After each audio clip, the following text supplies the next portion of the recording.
अगला टॉपिक है हमारा रेजोनेंस।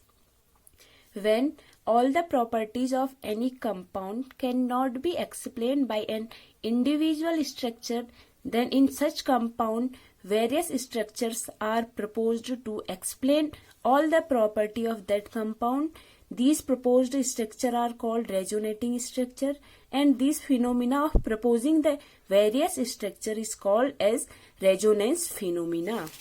कहने का मतलब है जब किसी कंपाउंड की सारी प्रॉपर्टी उसके एक इंडिविजुअल स्ट्रक्चर के द्वारा एक्सप्लेन नहीं की जा सकती, तब उसके अलग अलग स्ट्रक्चर प्रपोज किए जाते हैं जो कि उसकी सारी प्रॉपर्टीज को एक्सप्लेन करती हैं। ये जो वेरियस स्ट्रक्चर प्रपोज किए जाते हैं इन्हें रेजोनेटिंग स्ट्रक्चर कहते हैं, और इन वेरियस स्ट्रक्चर को प्रपोज करने का जो फिनोमिना होता है उसको रेजोनेंस फिनोमिना कहते हैं। बेंजीन के केस में अगर हम रेजोनेटिंग स्ट्रक्चर की बात करें तो बेंजीन होता है हमारा C6H6। बेंजीन के रेजोनेटिंग स्ट्रक्चर होते हैं। बेंजीन के केस में अगर रेजोनेटिंग स्ट्रक्चर की बात करें तो ये सारे स्ट्रक्चर बेंजीन के हैं, और ये बेंजीन के अलग अलग स्ट्रक्चर है, ऐसा नहीं है कि सभी सेम दिखते हो। और इनमें से अगर हम कोई भी एक स्ट्रक्चर उठा के ले ले तो वो ऐसा नहीं होगा कि बेंजीन की सारी प्रॉपर्टीज को एक स्ट्रक्चर शो करते। इसलिए बेंजीन की अलग अलग प्रॉपर्टी को शो करने के लिए अलग अलग स्ट्रक्चर होते हैं। तो इन स्ट्रक्चर का जो आपस में रिलेशन होता है उसको कहते हैं रेजोनेटिंग स्ट्रक्चर। अगर ये बेंजीन के रेजोनेटिंग स्ट्रक्चर है तो इनको क्या कहेंगे, रेजोनेटिंग स्ट्रक्चर ऑफ बेंजीन। अगर एक्चुअल स्ट्रक्चर की बात करें तो कंपाउंड का actual structure various resonating structure के बीच का होता है, जिसको रेजोनेंस हाइब्रिड कहते हैं। रेजोनेटिंग स्ट्रक्चर ऑफ बेंजीन के केस में जो बेंजीन का है रेजोनेंस हाइब्रिड होता है वो इस तरीके का होता है। इसमें जो ये डैश डैश डैश है इसका मतलब है ये जो डबल बॉन्ड है वो रिंग में क्या कर रहे हैं, घूम रहे हैं। ये है रेजोनेंस हाइब्रिड। और जो इन किसी भी रेजोनेटिंग स्ट्रक्चर के जो बीच का स्ट्रक्चर होता है यानी कि एक्चुअल स्ट्रक्चर जो होता है उसको कहते हैं रेजोनेंस हाइब्रिड, और ये है बेंजीन का resonance hybrid. Rules of the resonance की बात करें तो रेजोनेंस फिनोमिना से रिलेटेड कुछ रूल इस प्रकार है। पहला रूल है हमारा, जितने भी रेजोनेटिंग स्ट्रक्चर होंगे वो कंपाउंड के प्रॉपर्टी को बताने में कुछ ना कुछ कंट्रीब्यूशन जरूर देंगे। यानी कि किसी कंपाउंड का रेजोनेटिंग स्ट्रक्चर वही होगा जो उसकी प्रॉपर्टी एक्सप्लेन करने में कुछ ना कुछ कंट्रीब्यूशन देगा। अगर बेंजीन के ये रेजोनेटिंग स्ट्रक्चर है, आगे के और भी होते हैं जो पहले बता चुकी हूँ, तो जो ये रेजोनेटिंग स्ट्रक्चर होंगे ये वही रेजोनेटिंग स्ट्रक्चर वही माने जाएंगे बेंजीन के जो बेंजीन की प्रॉपर्टी को बताने में अपना कंट्रीब्यूशन देंगे। अगर एक रेजोनेटिंग स्ट्रक्चर ये है तो ये भी बेंजीन की प्रॉपर्टी को बताने में कुछ ना कुछ कंट्रीब्यूशन जरूर देगा, ये भी देगा। और भी जो स्ट्रक्चर होते हैं सारे कुछ ना कुछ कंट्रीब्यूशन जरूर देंगे बेंजीन की प्रॉपर्टी को बताने के लिए। अगर दूसरे रूल की बात करें तो दूसरा रूल है कि जो हमारे रेजोनेटिंग स्ट्रक्चर होते हैं उनके बीच में हमेशा डबल हेडेड एरो यूज किया जाता है। अगर बेंजीन की फिर से बात करें तो बेंजीन के जितने भी रेजोनेटिंग स्ट्रक्चर है इस प्रकार हैं।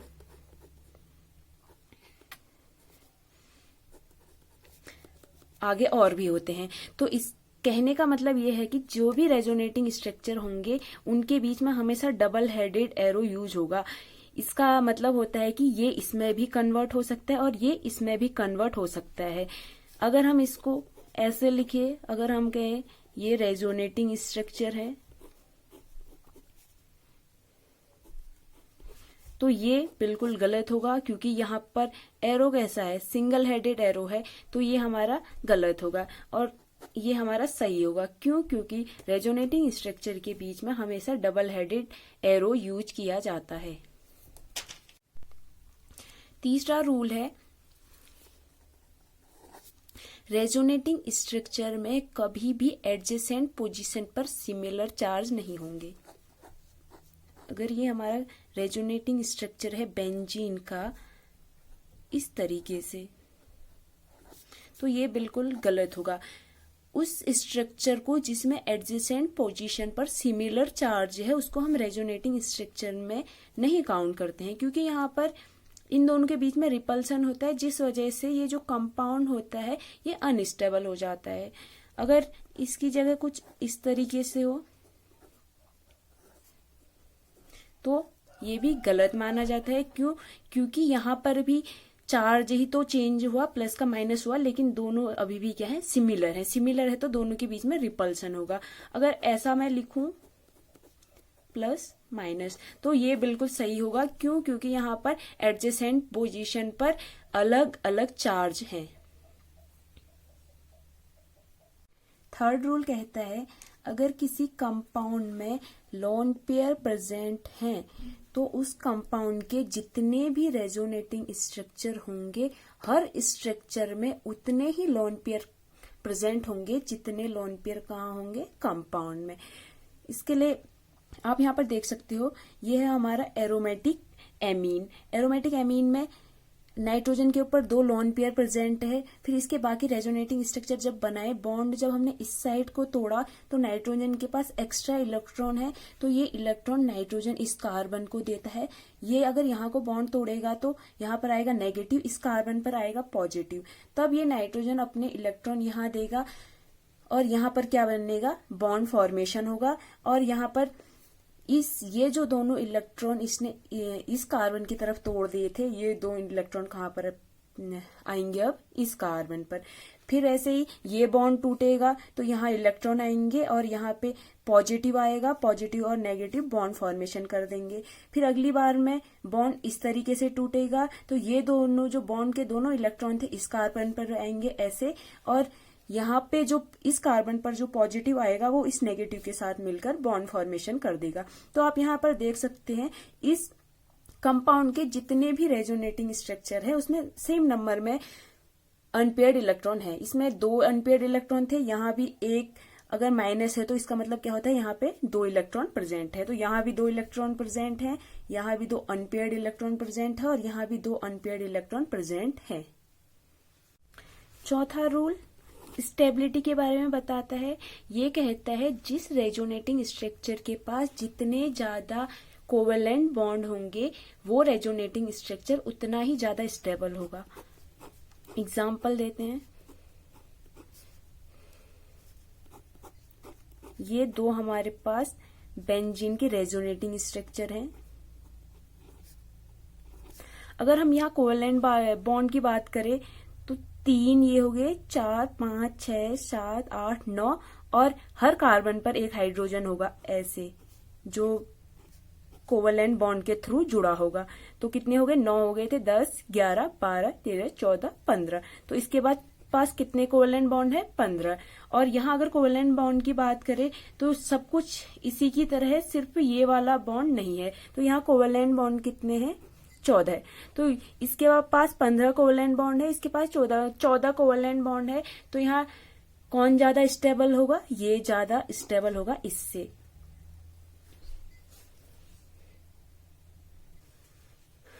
टाइप ऑफ रेजोनेंस की बात करें तो रेजोनेंस 2 टाइप का होता है, आइसोवेलेंट रेजोनेंस एंड हेट्रोवेलेंस रेजोनेंस।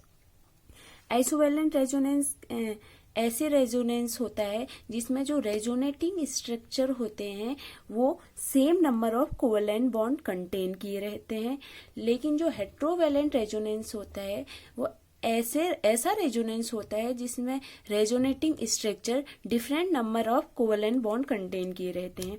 जैसे अगर आइसोवेलेंट की बात करें तो इसमें भी 15 कोवेलेंट बॉन्ड है और इसमें भी 15 कोवेलेंट बॉन्ड है। लेकिन अगर हेट्रोवेलेंट की बात करें, हेट्रोवेलेंट रेजोनेंस की बात करें तो यहाँ पर 15 कोवेलेंट बॉन्ड है और यहाँ 14 कोवेलेंट बॉन्ड है। तो इसमें same number of covalent bond है और यहाँ क्या है, different number of covalent bond. तो नंबर ऑफ कोवेलेंट बॉन्ड के बेसिस पर रेजोनेंस को 2 टाइप में इस प्रकार डिवाइड किया गया है। अब है रेजोनेंस एनर्जी। रेजोनेंस एनर्जी क्या होती है, किसी कंपाउंड का मोस्ट कंट्रीब्यूटिंग रेजोनेटिंग स्ट्रक्चर और उसी कंपाउंड का रेजोनेंस हाइब्रिड के बीच का जो एनर्जी डिफरेंस है उसको कहते हैं रेजोनेंस एनर्जी। मतलब अगर हम बेंजीन की बात करें तो most contributing resonating structure benzene का ये है, इसकी जो एनर्जी होगी उस एनर्जी में से अगर रेजोनेंस हाइब्रिड की एनर्जी को माइनस कर दे तो हमारी रेजोनेंस एनर्जी निकल जाती है। रेजोनेंस हाइब्रिड की एनर्जी हमेशा कम होती है क्योंकि ये क्या होता है, एक्चुअल स्ट्रक्चर है तो इसका मतलब स्टेबल स्ट्रक्चर होगा। अगर स्टेबल स्ट्रक्चर है यानी कि कोई भी चीज स्टेबल होती है तो उसकी एनर्जी कम होती है, तो रेजोनेंस हाइब्रिड की एनर्जी हमेशा कम होगी और जो मोस्ट कंट्रीब्यूटिंग रेजोनेटिंग स्ट्रक्चर होगा उसकी एनर्जी रेजोनेंस हाइब्रिड से ज्यादा होगी।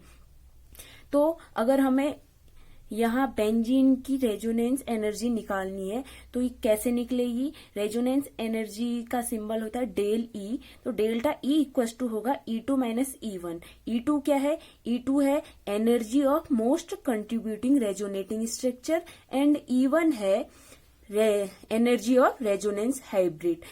तो अगर हमें रेजोनेंस एनर्जी निकालनी है तो हमें energy of most contributing resonating structure में से energy of the resonance hybrid की एनर्जी को क्या करना है, माइनस करना पड़ेगा। अगर हम इसकी एनर्जी में से इसकी एनर्जी को माइनस कर देते हैं तो हमें क्या मिल जाएगी, रेजोनेंस एनर्जी। अगर एक एग्जांपल लेते हैं, अगर इसकी एनर्जी है 10 जूल कुछ भी मान लो और इसकी है 8, तो यहाँ रेजोनेंस एनर्जी कितनी होगी, 2 होगी।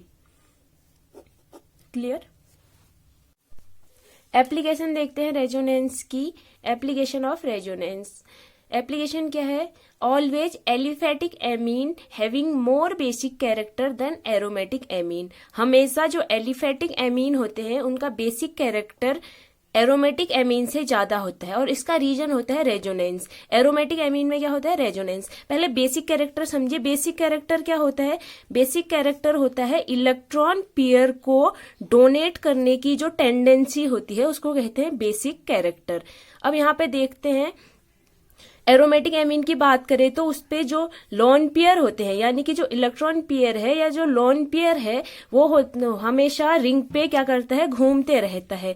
रिंग पर अगर लोन पेयर घूम रहा है इसका मतलब नाइट्रोजन पर लोन पेयर हमेशा डोनेट करने के लिए यानी इलेक्ट्रॉन डोनेट करने के लिए नाइट्रोजन के पास हमेशा प्रेजेंट नहीं रहते हैं। अगर आप इन बीच के 3 केसेस में देखें तो यहाँ पर नाइट्रोजन के पास लोन पेयर नहीं है, इसका मतलब ये क्या कर सकते हैं, बेसिक कैरेक्टर बिल्कुल शो नहीं करेंगे क्योंकि ये इलेक्ट्रॉन पेयर डोनेट नहीं कर सकते। जबकि अगर हम एलिफेटिक एमीन देखें तो एलिफेटिक एमीन में जो लोन पेयर होते हैं वो हमेशा नाइट्रोजन पर प्रेजेंट रहते हैं।